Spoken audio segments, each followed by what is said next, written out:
Let's say we were going to make an equivalent fraction for 1/6. Here's a picture of it.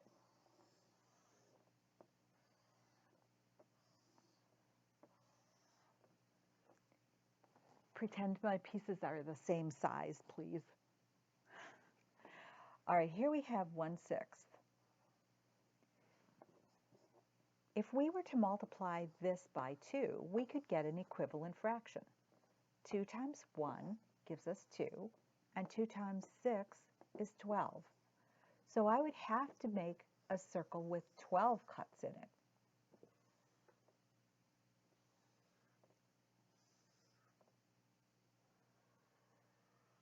The pieces are getting quite small now. I have to be careful that I hit that center.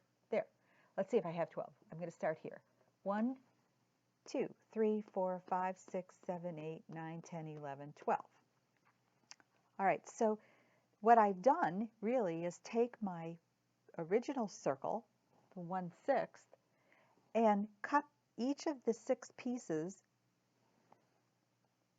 in half.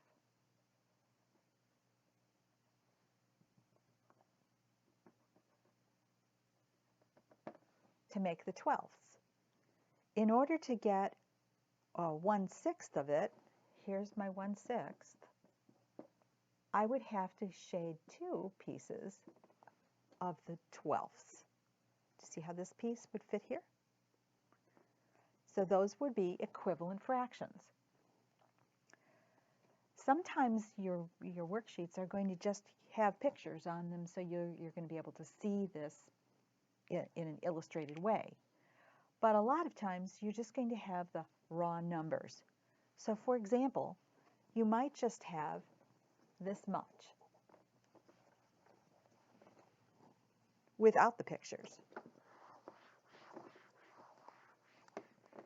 And the worksheet wants to know, what's this number? How would you get this number? So you would have to think, well, I know I'm multiplying because 12 is bigger than 6. So I'm going in a higher direction.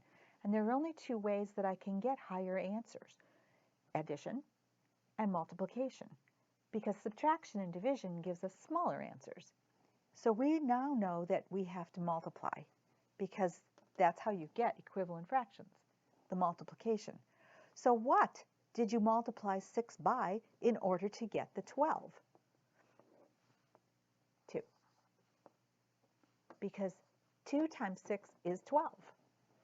Now we're going to reuse this number on the numerator to find our question mark area.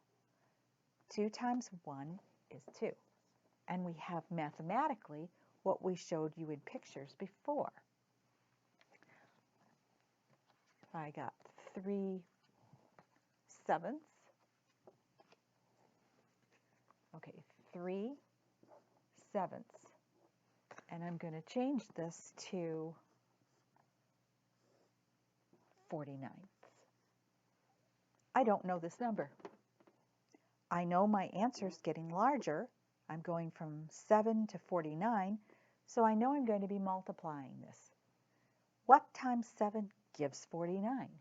This is where you're going to be so happy that you learned those multiplication tables, because it makes fractions a whole lot easier. 7 times 7, it's the doubles, remember? Okay, so 7 times 7 is 49. So let's use 7 times 3 this time and get our mystery number 21. These are equivalent fractions. How did I get from 5 to 40? Well, the number is getting bigger, so I know I'm going to have to multiply. 5 times what is 40? 5 times 8 is 40. So this time I'm going to take the 8 and multiply it times the 7 to get this unknown. 8 times 7, 56. So I've multiplied 8 times 5 to get 40 and 8 times 7 to get 56.